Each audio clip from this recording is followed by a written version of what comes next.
Part 1, Chapter 1 of A Study in Scarlet, being a reprint from the reminiscences of John H. Watson, M.D., late of the Army Medical Department. Chapter 1, Mr. Sherlock Holmes. In the year 1878 I took my degree of Doctor of Medicine of the University of London, and proceeded to Netley to go through the course prescribed for surgeons in the army. Having completed my studies there, I was duly attached to the 5th Northumberland Fusiliers as assistant surgeon. The regiment was stationed in India at the time, and before I could join it the Second Afghan War had broken out. On landing at Bombay, I learned that my corps had advanced through the passes and was already deep in the enemy's country. I followed, however, with many other officers who were in the same situation as myself, and succeeded in reaching Kandahar in safety, where I found my regiment, and at once entered upon my new duties. The campaign brought honors and promotion to many, but for me it had nothing but misfortune and disaster. I was removed from my brigade and attached to the Berkshires, with whom I served at the fatal battle of Maiwand. There I was struck on the shoulder by a jezail bullet, which shattered the bone and grazed the subclavian artery.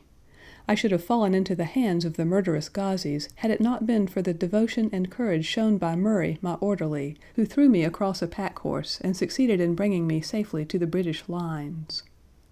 Worn with pain, and weak from the prolonged hardships which I had undergone, I was removed, with a great train of wounded sufferers, to the base hospital at Peshawar. Here I rallied, and had already improved so far as to be able to walk about the wards, and even to bask a little upon the veranda, when I was struck down by enteric fever, that curse of our Indian possessions. For months my life was despaired of, and when at last I came to myself and became convalescent, I was so weak and emaciated that a medical board determined that not a day should be lost in sending me back to England. I was dispatched accordingly in the troop ship Orontes, and landed a month later on Portsmouth jetty, with my health irretrievably ruined, but with permission from a paternal government to spend the next 9 months in attempting to improve it. I had neither kith nor kin in England, and was therefore as free as air, or as free as an income of 11 shillings and 6 pence a day will permit a man to be. Under such circumstances I naturally gravitated to London, that great cesspool into which all the loungers and idlers of the empire are irresistibly drained. There I stayed for some time at a private hotel in the Strand, leading a comfortless, meaningless existence, and spending such money as I had, considerably more freely than I ought. So alarming did the state of my finances become that I soon realized that I must either leave the metropolis and rusticate somewhere in the country, or that I must make a complete alteration in my style of living. Choosing the latter alternative, I began by making up my mind to leave the hotel and take up my quarters in some less pretentious and less expensive domicile. On the very day that I had come to this conclusion, I was standing at the Criterion bar when someone tapped me on the shoulder, and turning round I recognized young Stamford, who had been a dresser under me at Bart's. The sight of a friendly face in the great wilderness of London is a pleasant thing indeed to a lonely man. In old days Stamford had never been a particular crony of mine, but now I hailed him with enthusiasm, and he, in his turn, appeared to be delighted to see me. In the exuberance of my joy I asked him to lunch with me at the Holborn, and we started off together in a hansom. "Whatever have you been doing with yourself, Watson?" he asked in undisguised wonder as we rattled through the crowded London streets. "You are as thin as a lath and as brown as a nut." I gave him a short sketch of my adventures and had hardly concluded it by the time that we reached our destination. "Poor devil!" he said commiseratingly after he had listened to my misfortunes. "What are you up to now?" "Looking for lodgings," I answered. "Trying to solve the problem as to whether it is possible to get comfortable rooms at a reasonable price." "That's a strange thing," remarked my companion. "You are the second man today that has used that expression to me." "And who was the first?" I asked. "A fellow who is working at the chemical laboratory up at the hospital. He was bemoaning himself this morning because he could not get someone to go halves with him in some nice rooms which he had found, and which were too much for his purse." "By Jove!" I cried, "if you really want someone to share the rooms and the expense, I am the very man for him. I should prefer having a partner to being alone."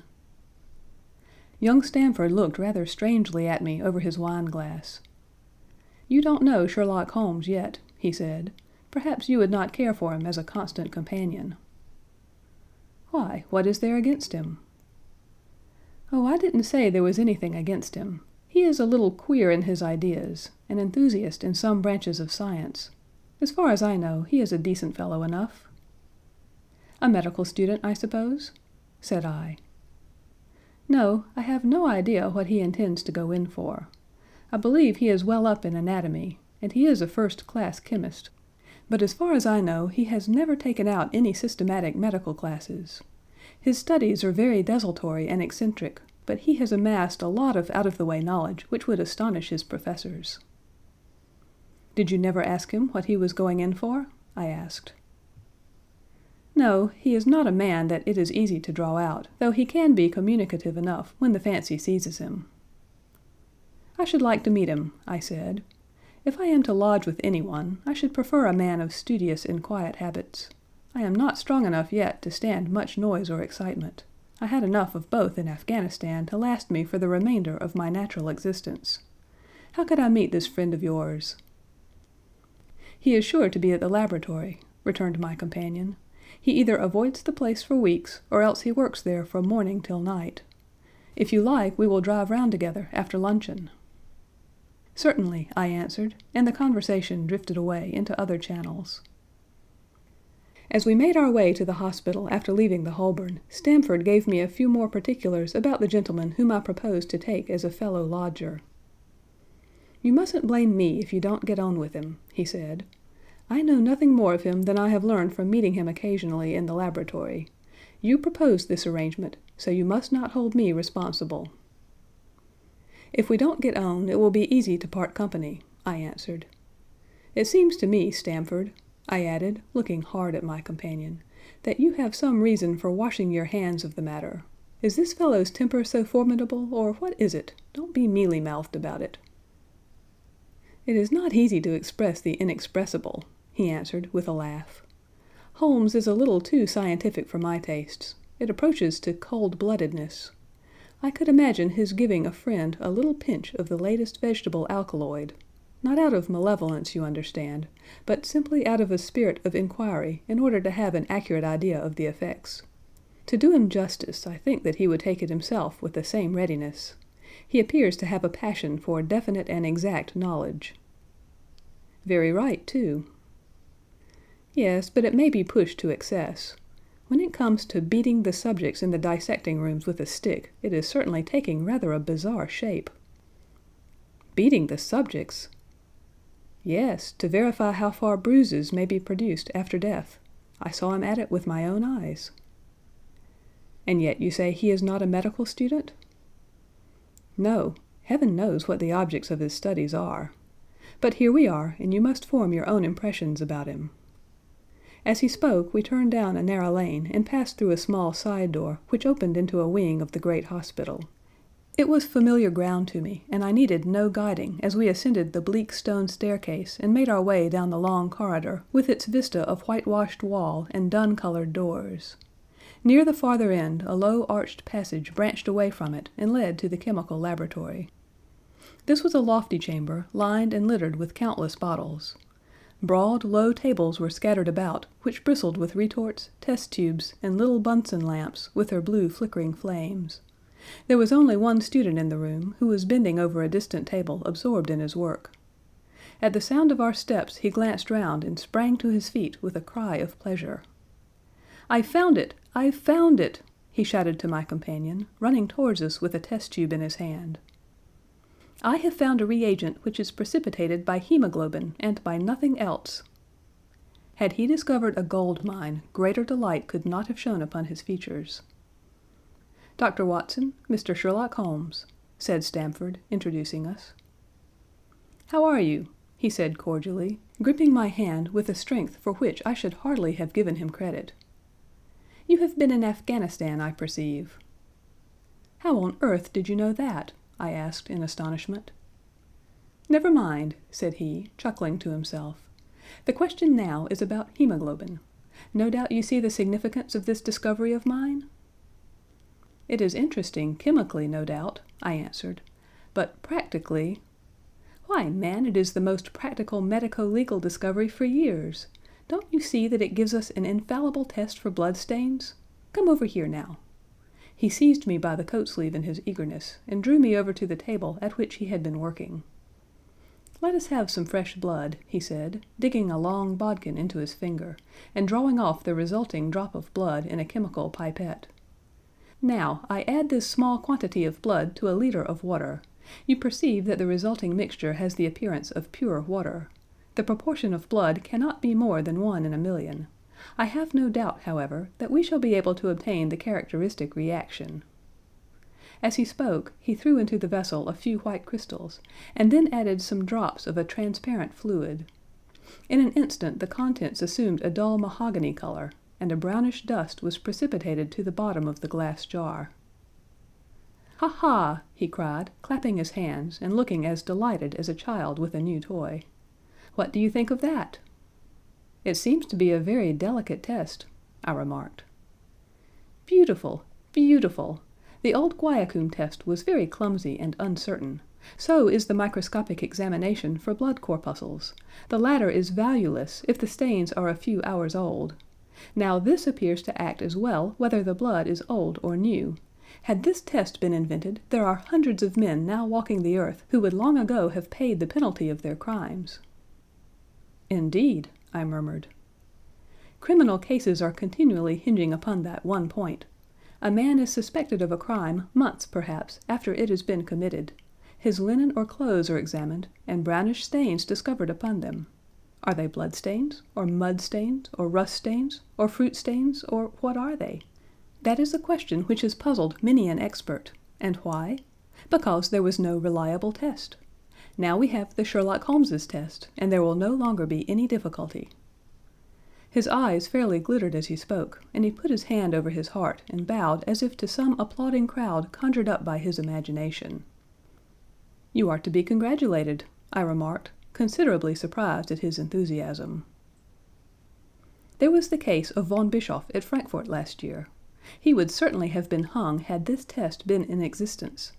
Then there was Mason of Bradford, and the notorious Muller, and Lefebvre of Montpellier, and Sampson of New Orleans.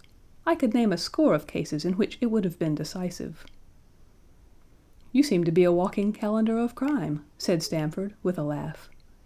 "You might start a paper on those lines. Call it the Police News of the Past." "Very interesting reading it might be made, too," remarked Sherlock Holmes, sticking a small piece of plaster over the prick on his finger. "I have to be careful," he continued, turning to me with a smile, "for I dabble with poisons a good deal." He held out his hand as he spoke, and I noticed that it was all mottled over with similar pieces of plaster, and discolored with strong acids. "We came here on business," said Stamford, sitting down on a high three-legged stool, and pushing another one in my direction with his foot. "My friend here wants to take diggings, and as you were complaining that you could get no one to go halves with you, I thought that I had better bring you together." Sherlock Holmes seemed delighted at the idea of sharing his rooms with me. "I have my eye on a suite in Baker Street," he said, "which would suit us down to the ground. You don't mind the smell of strong tobacco, I hope?" "I always smoke ships myself," I answered. "That's good enough. I generally have chemicals about, and occasionally do experiments. Would that annoy you?" "By no means." "Let me see, what are my other shortcomings? I get in the dumps at times, and don't open my mouth for days on end. You must not think I am sulky when I do that. Just let me alone, and I'll soon be right. What have you to confess now? It's just as well for two fellows to know the worst of one another before they begin to live together." I laughed at this cross-examination. "I keep a bull pup," I said, "and I object to rows because my nerves are shaken, and I get up at all sorts of ungodly hours, and I am extremely lazy. I have another set of vices when I'm well, but those are the principal ones at present." "Do you include violin playing in your category of rows?" he asked anxiously. "It depends on the player," I answered. "A well-played violin is a treat for the gods. A badly played one—" "Oh, that's all right," he cried, with a merry laugh. "I think we may consider the thing as settled. That is, if the rooms are agreeable to you." "When shall we see them?" "Call for me here at noon tomorrow, and we'll go together and settle everything," he answered. "All right, noon exactly," said I, shaking his hand. We left him working among his chemicals, and we walked together towards my hotel. "By the way," I asked suddenly, stopping and turning upon Stamford, "how the deuce did he know that I had come from Afghanistan?" My companion smiled an enigmatical smile. "That's just his little peculiarity," he said. "A good many people have wanted to know how he finds things out." "Oh, a mystery, is it?" I cried, rubbing my hands. "This is very piquant.